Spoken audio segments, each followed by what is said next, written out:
Hi, it's Izzy, and I'm your friendly neighborhood kid who can't draw, but I'm going to hop on the bandwagon anyway and scribble my life for you. I was born in the middle of July of 1996, which doesn't really mean much except that my respective zodiac signs are a crab and a rat. Lovely. I've never had any siblings, so throughout life it's just been me, my mom, and my dad, along with whatever conglomeration of dogs and cats we happened to have at that time. We moved to Anchorage, Alaska when I was about 3, and most of my earliest memories are about going to preschool there. I remember that our playground was in a really little valley, so when it snowed, all the kids would climb up to the hills on either side and slide down them until the most popular run of snow gradually got so packed down that it turned into ice, and you just flew. We moved back to Bellingham, Washington, where I was born, just after I turned 5. Bellingham can be considered either a small city or a big town, and it's pretty close to Seattle, but even closer to Canada. It's cloudy 10 months out of the year. I always love to play pretend games with myself outside in the woods surrounding my house, which is why this whiteboard is so dirty. I've been keeping it in my slowly decaying treehouse for 6 years. When I was in 3rd grade, I discovered a series of books called Warriors, which were about tribes of wild cats, and I absolutely fell in love. I'd always loved cats, but suddenly I wanted to be one all the time, and I'd always loved reading and writing, but all of a sudden I wanted to do that all the time, too.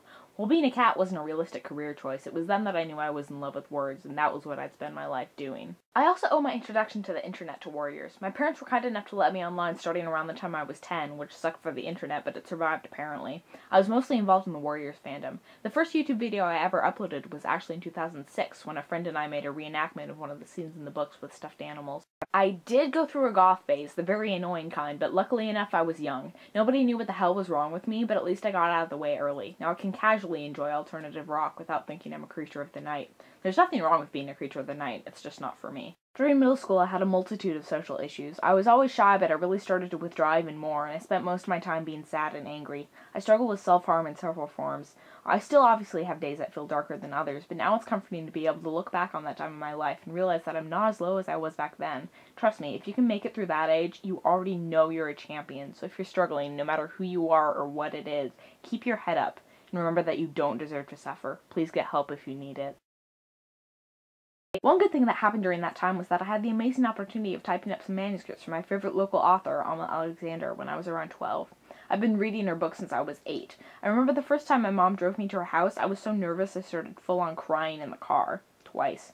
I gradually got less cripplingly starstruck, but I still really look up to Alma, and I definitely recommend her books. Things started getting better for me around the time I went to high school. A new social pool gave me the chance to reinvent myself a bit, and I started learning to like other people again. When I was 14, I met a boy. Oh god, right? I'd actually heard about him before, because he'd been one of my friend's nemesis when they were growing up together. In a twist that my friend had a fun time stomaching, he eventually became the first and so far only person I've ever dated. We were together for 2 years, during which people laughed at us because A, we were total nerds, and B, he grew his hair long and I cut mine short. Those were some of the greatest years of my life. We don't really speak anymore, but I just hope he knows that without him I would have given up on myself a long time ago, and I'll always love him, no matter what. I also grew quite fond of the German language when I started taking classes in it. In my 2nd year of German, my former teacher retired and a new one came along. I still take class from her, and she's one of the best teachers I've ever had. She noticed how much I cared about German and has helped me take that interest to immersion camps, where you go and speak the foreign language of your choice to your heart's content with other students and mentors. Last summer I visited the Concordia Language Villages, one of the biggest immersion camps in the US, which was easily the best thing I've ever done, ever. It's my home away from home, and I can't wait to go back for a whole month this summer.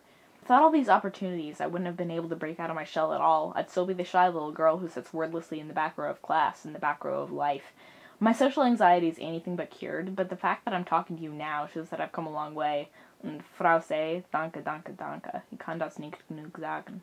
This year I had the opportunity to get involved in a program called Running Start, where high school's juniors and seniors can take their classes at our local community college and get dual high school and college credit. The program gives me the chance to expand my interests, and I also get to see a lot of people I haven't spent much time with otherwise. If we weren't in the same place 5 days a week, I might not have the opportunity to hang with my home skillet Katniss as often, and that would just be freaking tragic, because she's the best. I do miss some of my high school friends, though. I love you guys. Community college is great, because I'm actually at the point where I'm starting to enjoy learning. I'm finishing my graduation requirements, and I can stop taking subjects I don't care about, like math, and start forming myself into a more productive member of society. My schedule also frees me up for making videos, which has been massively creatively satisfying, and I've met some really cool people through it. I never thought anyone would watch my videos, so thanks to all of you. I hope I'll be seeing you lovely folks down the road. If you see my sketchy representation of your face here, I'd like you to at least consider drawing your life so the rest of YouTube can creep in your experiences, but you don't have to if you don't want to. Also, if you watch this video and I haven't tagged you, feel free to make your own anyway. I'm sorry for everyone's face that I messed up with this video, and thanks for watching, guys. Peace out.